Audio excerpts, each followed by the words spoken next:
otasi yomon bo'lsa, oilada bitta bola yomon bo'lishi mumkin. Agar onasi yomon bo'lsa, hamma bola yomon bo'lishi mumkin. Bilasizmi, bu maqol bejizga aytilmagan.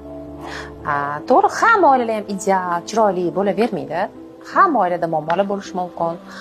Shunaqa farzandlarni ko'rganmiz, oilasida otasi axloqsiz bo'lishi mumkin. Bunaqa muammolarni juda ko'p aytishadi.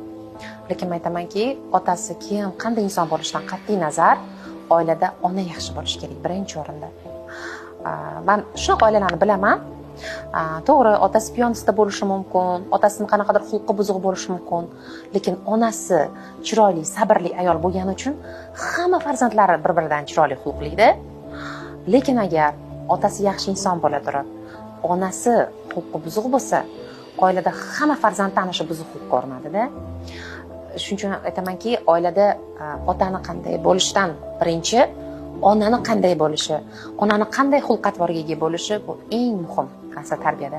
Shuning uchun ham aytiladiki, farzandni tarbiyalashning birinchi qadami unga yaxshi ona topishdan boshlanadi.